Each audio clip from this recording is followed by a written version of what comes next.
Hello everyone, welcome back to management mantra by doctor Barkha Gupta. कैसे हैं आप सब? आई होप कि जैसे कल एग्जाम ही है तो आप लोगों की तैयारी काफ़ी अच्छी चल रही होगी और हो भी गई होगी। तो लाइक एक क्विक रिवीजन के लिए कुछ छोटे-छोटे टॉपिक हैं जिनके ऊपर से डायरेक्ट क्वेश्चन ज़रूर पूछे जाते हैं। तो उन्हीं टॉपिक को आज मैं आप लोगों को यहाँ पर बता रही हूँ। तो इन टॉपिक को अच्छे से देखिएगा जिससे आप लोग आसानी से इन टॉपिक को करके अपना जो क्वेश्चन है उन्हें कर सकें। ठीक है, मैचिंग से जुड़ा हुआ हो चाहे कोई भी क्वेश्चन हो, ऑल्दो टॉपिक तो बहुत सारे हैं बट इनमें से कुछ टॉपिक मैं लेकर आई हूँ जो थोड़ा-सा कन्फ्यूजिंग होते हैं, बच्चे इसमें कन्फ्यूज़ हो जाते हैं और गड़बड़ कर देते हैं। तो उन्हीं टॉपिक को आज हम डिस्कस कर रहे हैं, तो इसको ध्यान से देखिएगा, ये आपके एग्ज़ाम पर्सपेक्टिव से बहुत इम्पोर्टेंट है। तो चलिए शुरू करते हैं। जैसे आपको एक हाइलाइट तो मिल ही चुका है कि यहाँ पर मैं आप लोगों को जो टॉपिक दिखा रही हूँ, वो है आपके जैसे कलेक्टिव बार्गेनिंग के टाइप्स हो गया, लेबर वेलफेयर की थ्योरीज़ हो गई, डब्ल्यूटीओ से रिलेटेड कुछ क्वेश्चंस हैं और आपके प्रोडक्ट लाइन से रिलेटेड आपका जो टॉपिक है उसको हम यहाँ पर देख रहे हैं। ठीक है, तो इसी को आज हम यहाँ पर देखने वाले हैं। तो चलिए जल्दी से शुरू करते हैं। तो कलेक्टिव बार्गेनिंग क्या होती है? तो एज यू नो कि जो हमारे बहुत शॉर्ट में बताऊंगी, सारी चीजें डिटेल में हम कुछ नहीं करेंगे। जो हमारे यूनियन होते हैं और जो हमारे एम्प्लॉयर होते हैं, इनके बीच ना वेजेस को लेकर, किसको लेकर? वेजेस को लेकर, जो वर्किंग आवर्स को लेकर, वेजेस को लेकर जो डिस्कशन होता है, that is called the collective bargaining. इसी को कलेक्टिव बार्गेनिंग कहा जाता है। अब ये जो कलेक्टिव बार्गेनिंग होती है कई तरह की हो सकती है। एक होती है आपकी कंजक्टिव और डिस्ट्रीब्यूटिव बार्गेनिंग, दूसरी होती है आपकी कोऑपरेटिव और इंटीग्रेटिव बार्गेनिंग, थर्ड होती है आपकी productivity bargaining and fourth is the composite bargaining. The point is that कि ये जो बार्गेनिंग यहाँ पर नाम बताए जा रहे हैं ना, तो लाइक आप को इससे रिगार्डिंग क्वेश्चन डायरेक्टली पूछा गया है। ठीक है, कि कौन सी बार्गेनिंग है ये। ठीक है, तो हमको इसलिए इनके बारे में पता होना चाहिए कि ये बार्गेनिंग कौन सी है। अब जैसे कंजक्टिव और डिस्ट्रीब्यूटिव नाम आए, तो डिस्ट्रीब्यूटिव से आप थोड़ा सा अंदाजा लगा सकते हैं कि यहाँ पर कहीं ना कहीं कोई चीज जो है वो क्या हो रही है? डिस्ट्रीब्यूट हो रही है। एक्चुअली यहाँ पर ये लोग क्या करते हैं ना, इसको कहा जाता है, एक सिंपल सी लैंग्वेज में आपको मैं बताऊं तो विन लॉस सिचुएशन इसको कहा जाता है। यहाँ पर जो दोनों पार्टीज हैं वो ये चाहती हैं कि भाई किसी भी तरह से मेरा फायदा हो, मेरी बातें मानी जाएं और अपने आप को जिताने के लिए वो सारे जो कहते हैं ना, सारे काम जो होते हैं वो करते हैं, चाहे वो एम्प्लॉयर हो चाहे वो एम्प्लॉय हो, वो सिर्फ अपने को जिताना चाहते हैं। तो ये विन लॉस सिचुएशन होती है कि अगर एक जीतेगा तो दूसरे की हार निश्चित है। दूसरी जो होती है वो है आपकी कोऑपरेटिव। नाम से समझ में आ रहा है कि भाई कहीं ना कहीं सपोर्टिव की फीलिंग है, इसलिए इसको यहाँ पर कहा जाता है विन विन सिचुएशन।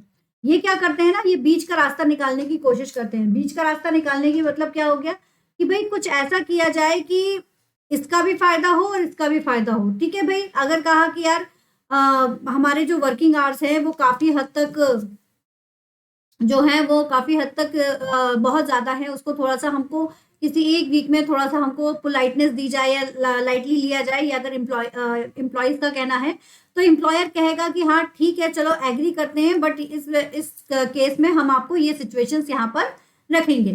ठीक है, कि आपको एक सिचुएशंस यहाँ पर रखेंगे। तो इस तरह से विन विन सिचुएशन होगी कि दोनों ने एक दूसरे की बात को क्या किया, मान लिया। तो ये विन विन सिचुएशन होगी।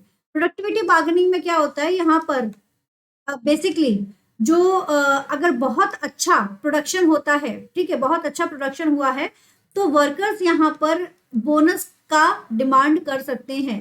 तो एक तरह से बोनस के लिए, है ना, किसके लिए? बोनस के लिए ये होता है, या फिर इंसेंटिव्स की वो डिमांड कर सकते हैं। जब हम देख रहे हैं कि प्रोडक्शन बहुत अच्छा हुआ है तो दे लाइक बोनस उनको जो मिला है उसके ऊपर वो डिमांड कर सकते हैं कि भाई मुझे इतना बोनस मिलना चाहिए बिकॉज इस साल प्रोडक्शन काफी अच्छा हुआ है।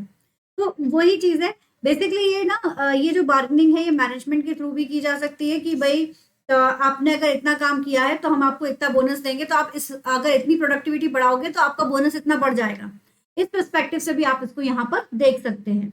फिर कंपोजिट जो होता है, कंपोजिट का नाम ही समझ में आ रहा है कि यहाँ पर 1+1 या फिर 1+ अदर्स का जो ऑप्शन है वो यहाँ पर ओपन रहता है कि भाई अगर आपको एक डिमांड के साथ में आपको फर्दर डिमांड भी हो रही है, वेजेस की अगर आपने डिमांड की है तो इसके साथ साथ आपने वर्किंग कंडीशन अच्छी हो जाए उसके लिए भी आप डिमांड यहाँ पर कर रहे हैं, उस केस को ये लिया जाएगा। ठीक है, तो ये चारों पॉइंट्स आप लोगों को क्लियर होने चाहिए।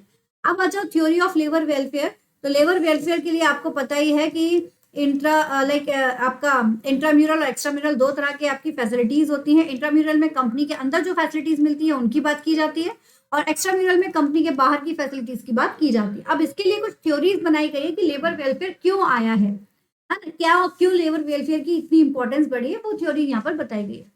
जैसे the first theory is the police theory. मैं आपको यहाँ पर ना इसके कुछ की पॉइंट्स बताती जाऊंगी, तो उनसे थ्रू आप इसको थ्योरीज को याद कर सकते हो और द पॉइंट इज दैट कि आपको कई बार डायरेक्टली भी पूछा जा सकता है या फिर आपको इससे जुड़ा हुआ मैचिंग का क्वेश्चन भी आ सकता है, ठीक है, तो जो कि ज्यादातर रिपीटेड फॉर्म में आया है। पुलिस थ्योरी क्या कहती है? पुलिस थ्योरी एक्चुअली क्या होता था ना, एक्सप्लॉइटेशन बहुत ज्यादा हो रहा था एम्प्लॉयर की तरफ से, किसका? एम्प्लॉयज का बहुत ज्यादा एक्सप्लॉइटेशन होता था, घंटों काम करवाया जाता था और सैलरी के नाम पर बहुत ही थोड़ा सा दिया थोड़ा सा पैसा दे दिया जाता था।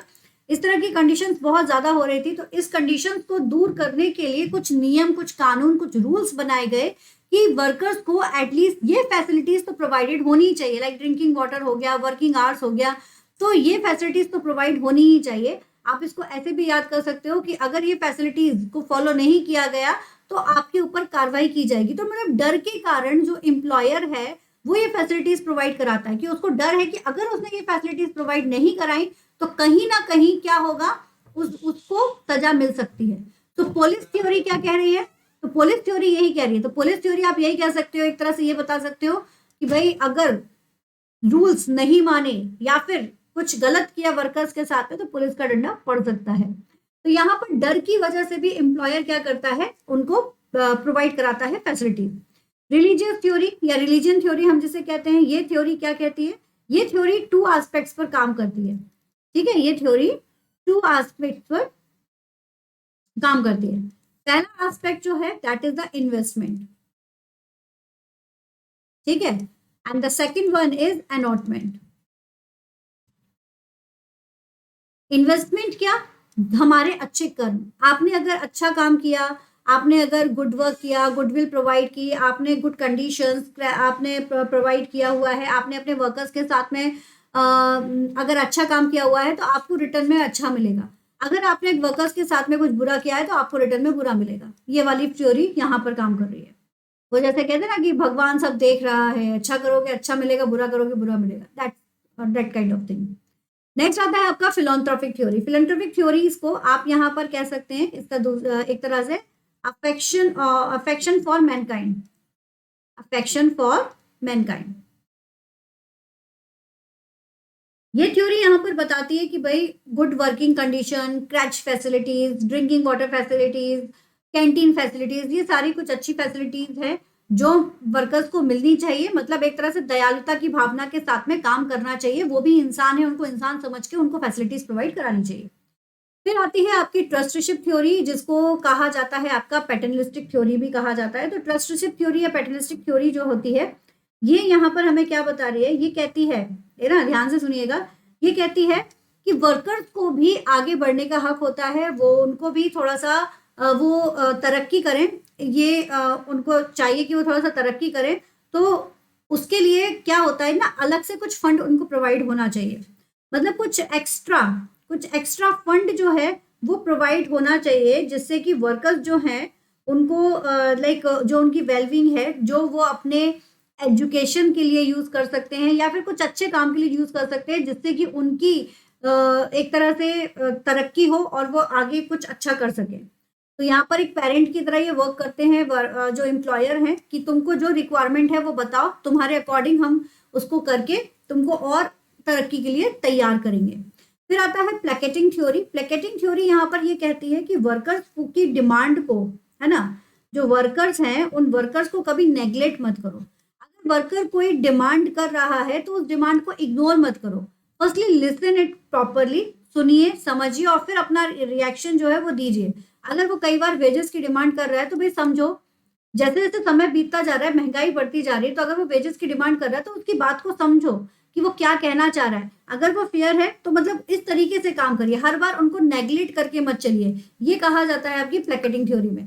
पब्लिक रिलेशन थ्योरी कहती है भाई गुड रिलेशन बनाओगे तो अपनी इमेज अच्छी क्रिएट करोगे, है ना। तो अगर आप एम्प्लॉयज के साथ में अच्छा करोगे, उनको अच्छा खाना पीना रहना सारी चीजें दोगे, तो कहीं ना कहीं पब्लिक में भी आपकी जो है वो उस तरह की छवि जाएगी और आपकी कंपनी का नाम बढ़ेगा।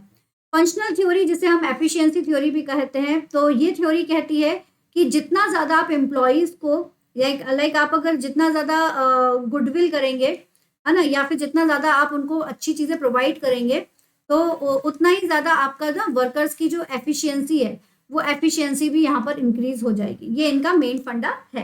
तो इस तरह से ये सारी थ्योरीज आपकी काम करती है। ये भी एक बहुत इंपॉर्टेंट पॉइंट है, आपसे कई बार पूछा गया कि जॉब डिजाइन के कौन कौन से पार्ट होते हैं। तो जॉब डिजाइन में आपका जॉब सिंप्लीफिकेशन, जॉब को सिंप्लीफाई करना, जॉब को रोटेट करना, एक की जॉब दूसरे को, दूसरे की जॉब पहले को, इस तरह से रोटेट करना जिससे उनका लाइक बोरियत ना हो। Job enrichment, job enrichment and job enlargement. Enrichment आपका वर्टिकल होगा और इनलार्जमेंट आपका हॉरिजॉन्टल होगा, है ना। तो ये भी यहाँ पर प्रोवाइड किया जाता है। तो इस चीज से आपको यहाँ पर आपको ध्यान देना है, ठीक है। तो जॉब डिजाइन के 4 पार्ट्स होते हैं, उनको आपको यहाँ पर देखना है। इसके बाद ऑर्गेनाइजेशन चेंज की प्रोसेस भी कई बार पूछी जाती है। तो कर्ट लुईन की एक प्रोसेस है, तो अनफ्रीज, चेंजिंग और रीफ्रीज। आप लोग यहाँ पर कंफ्यूज हो जाते हैं जब ये प्रोसेस की बात आती है कि अनफ्रीज कहाँ है और रीफ्रीज कहाँ है। तो अन और री, अन यानी कि आप उस चीज को ओपन कर रहे हो, सामने वाले को चेंज के लिए तैयार करने के लिए उसके माइंड को आप खोल रहे हो, अन कर रहे हो, ठीक है ना, खोल रहे हो कि भाई तुमको ये प्रॉब्लम्स आगे आ सकती है, इसलिए तुमको चेंज को एक्सेप्ट करना पड़ेगा। फिर आप उसको चेंजिंग की प्रोसेस बता रहे हो। और रिफ्रीज मतलब आपने उसका ओल्ड बिहेवियर चेंज करके आपने उसके अंदर नया बिहेवियर लेकर आ चुके हो, ठीक है। तो ये वाला फंडा जो होता है वो अनफ्रीज से रिफ्रीज की कंडीशन होती है, याद रखिएगा। किसने दिया है? कर्ट लुईन ने। इसी तरह से एक और आपसे डायरेक्ट क्वेश्चन पूछा जा सकता है कि आपका जो फोर्स फील्ड एनालिसिस है ना, ये किसने दिया है? तो फोर्स फील्ड एनालिसिस जो दिया हुआ है वो आपका कर्ट लुईन ने ही दिया हुआ है, जिसमें 2 फोर्स काम करते हैं, ड्राइविंग फोर्स एंड आपके रिस्ट्रेनिंग फोर्स का आपके काम करता है। रेजिस्टेंस किस चीज को है वो भी यहाँ पर बताया जाता है। फिर एक और क्वेश्चन आपसे पूछा जाता है बेसिकली कि सर्विस की कैरेक्टरिस्टिक्स कौन से होते हैं। ये रिपीटेटेड फॉर्म पे पूछा जाता है, बहुत इंपॉर्टेंट है, तो ध्यान रखिएगा। ये 4 जो हैं ये होते हैं आपके सर्विस के कैरेक्टरिस्टिक्स। हम कंफ्यूज हो जाते हैं और हम कई बार कुछ गलत करके आ जाते हैं, ठीक है। तो ध्यान रखिएगा, इनटेंजिबिलिटी, सर्विस को हम ना तो लाइक देख नहीं सकते हैं, टेस्ट नहीं कर सकते हैं, सुन नहीं सकते हैं, वो इंटेंजिबल होता है, ठीक है। और इनसेपरेबिलिटी, जो आपका प्रोवाइडर है उस प्रोवाइडर के साथ में ही वो जुड़ा हुआ है। जैसे आप लाइक आप ब्यूटी पार्लर पर जाते हैं तो ब्यूटी पार्लर पर जो सर्विसेज आपको प्रोवाइडेड होती है वो किसके थ्रू प्रोवाइड हो रही है? प्रोवाइडर के थ्रू हो रही है। जो पर्सन है वो पर्सन आपको दे रहा है तो उस पर्सन के साथ में वो जुड़ी हुई है। या फिर आपके घर कोई गेस्ट आते हैं तो उस गेस्ट के साथ आप किस तरह से ट्रीट कर रहे हो, ये सब आपके अंदर से जुड़ा हुआ है। इसी तरह से variability, variability quality of service depend on who provide them and when, where and how. ये इसके ऊपर भी डिपेंड करता है, क्वालिटी ऑफ सर्विस की, भाई कौन है, कैसा है, क्या है, उसके ऊपर भी डिपेंड करता है कहाँ पर है। फिर perishability, perishability service can not be store, आप उसको लंबे समय तक स्टोर करके नहीं रख सकते हो कि आप उसको बाद में सेल कर दोगे, ठीक है। तो सर्विस का ये गुण होते हैं, इनको आपको ध्यान में रखना है। फिर आपको ये सबसे इंपॉर्टेंट जिसमें बच्चे बहुत ज्यादा गड़बड़ करते हैं कि प्रोडक्ट लाइन क्या होता है, प्रोडक्ट विड्थ क्या होती है, तो उसी को आज मैं समझा रही हूँ, फिर से समझ लो, ठीक है। डायग्राम के थ्रू आपको मैं बता रही हूँ। ये देखो, ये कंपनी है, आपसे पूछा जाता है प्रोडक्ट लाइन। तो जितने भी प्रोडक्ट आपकी कंपनी बनाती है, जैसे कि वो शैम्पू बना रही है, कंडीशनर बना रही है और सोप बना रही है, ठीक है। तो कंडीशनर, शैम्पू और सोप के जितने भी प्रोडक्ट्स आपके बन रहे हैं, शैम्पू भी बहुत सारे बनता है, एंटी डैंड्रफ बन रहा है, anti clear like smooth hair बन रहा है, लॉन्ग हेयर बन रहा है, तो वो सारी की सारी चीजें जो है they all comes under the product line, ठीक है। वो सब कुछ आपकी प्रोडक्ट लाइन का पार्ट है। प्रोडक्ट लाइन के जितने भी प्रोडक्ट हैं, जैसे मैंने कहा कि भाई मल्टीपल शैम्पूज बनते हैं, शैम्पू 1, शैम्पू 2, शैम्पू 3, शैम्पू 4, तो जितने भी आपके प्रोडक्ट्स बन रहे हैं they all comes under the product depth. किसमें आएंगे वो? प्रोडक्ट डेप्थ, प्रोडक्ट की गहराई। प्रोडक्ट लाइन क्या हो गया कि शैम्पू का एक प्रोडक्ट है, कंडीशनर का है और सोप का है, और डेप्थ मतलब उसकी सारी चीजें, ठीक है। और विड्थ किसे कहेंगे? जितनी प्रोडक्ट लाइन है ना, वो सब आपकी प्रोडक्ट विड्थ कराएंगे, यानी कि number of, total number of product line equal to product width, है ना, ये आपको पता होना चाहिए। अब आती है बात की प्रोडक्ट लेंथ किसे कहेंगे?